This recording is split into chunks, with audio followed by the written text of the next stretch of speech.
Cette semaine n'a pas ressemblé à ce que j'avais imaginé. J'avais prévu de filmer davantage, de lire quelques chapitres, de travailler sur YouTube, d'avancer sur plein de petites choses que j'avais notées dans mon carnet. Et puis la vie s'est invitée.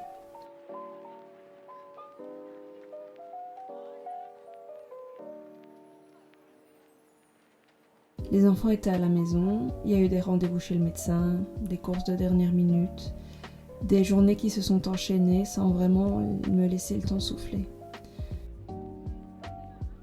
Cette semaine, je n'ai presque pas ouvert mon livre. Et c'est assez drôle parce qu'il y a quelques mois, j'aurais sûrement culpabilisé. J'aurais pensé que je perdais mes bonnes habitudes.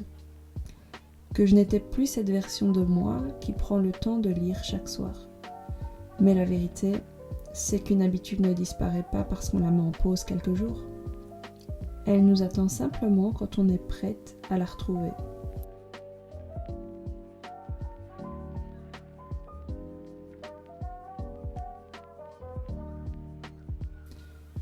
À la place, j'ai beaucoup fait défiler mon téléphone, beaucoup plus que d'habitude, parfois sans réfléchir, juste parce que j'étais fatiguée. Et je le suis toujours d'ailleurs, parce que mon cerveau avait besoin de quelque chose de simple, et pendant longtemps j'aurais voulu cacher ça, parce que sur les réseaux on montre souvent les semaines où tout est aligné, les matins calmes, les livres annotés, les cafés encore fumants, les checklists terminées, les promenades au coucher du soleil. Comme si une vie douce devait toujours être esthétique. Comme si ralentir voulait dire vivre parfaitement.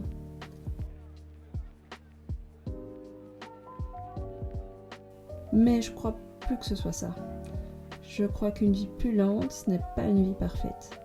C'est une vie où l'on accepte que certaines journées soient désordonnées, où l'on accepte que parfois notre seul objectif soit d'aller jusqu'au bout de la journée, sans chercher à faire plus, sans chercher à optimiser chaque minute.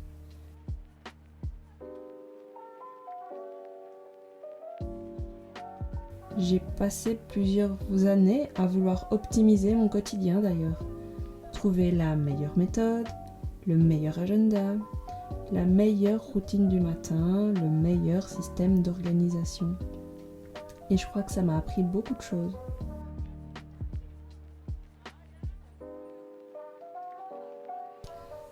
Mais ça m'a aussi fait oublier quelque chose d'essentiel. Tout n'a pas besoin d'être optimisé.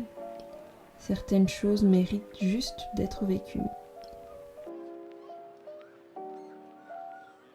Aujourd'hui, il y a 30 ans, je ressens moins l'envie de faire plus et beaucoup plus l'envie de faire avec intention. J'ai envie de créer une vie qui me ressemble, même si elle est parfois lente, même si elle est parfois désorganisée, même si elle ne rentre pas dans un planning parfaitement rempli. C'est aussi pour ça que j'ai repris YouTube différemment. Pendant longtemps, je pensais qu'une bonne vidéo devait être parfaite, avec beaucoup de plans, beaucoup de montage, beaucoup de travail invisible. Aujourd'hui, j'ai juste envie de partager des instants de vie, des réflexions, des petits morceaux du quotidien, parce que finalement, ce sont ces moments-là que j'aime regarder chez les autres. Des choses simples, des choses vraies. Cette semaine ne sera sûrement pas la plus inspirante de mon année.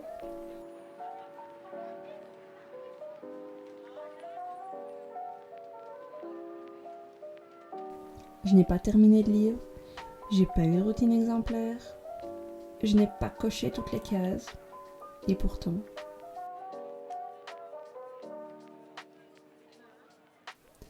Quand je regarde en arrière, je vois quand même des cafés préparés lentement, des repas partagés, des éclats de rire avec les enfants, quelques minutes de silence, une fenêtre ouverte, le soleil qui est entré dans la cuisine.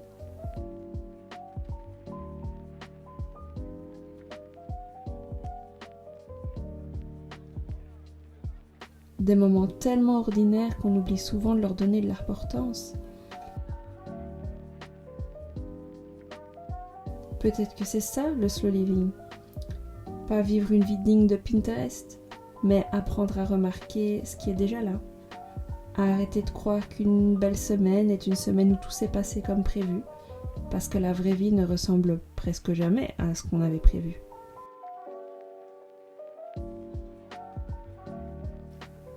Et finalement, c'est peut-être ce qui la rend si belle.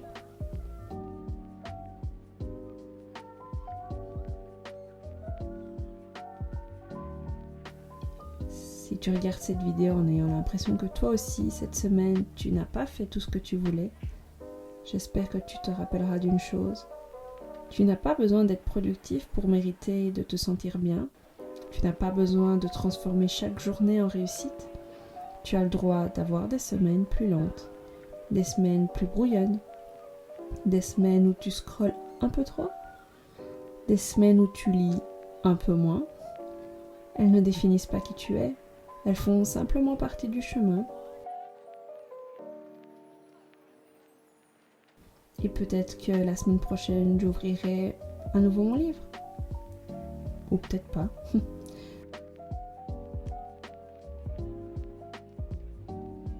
Dans tous les cas, la vie continuera de se dérouler. Et j'ai envie d'apprendre à l'accueillir telle qu'elle est, plutôt que d'essayer de la faire rentrer dans une version idéale. Parce qu'au fond, ralentir, ce n'est pas faire moins, c'est arrêter de se battre contre le rythme naturel de notre propre vie.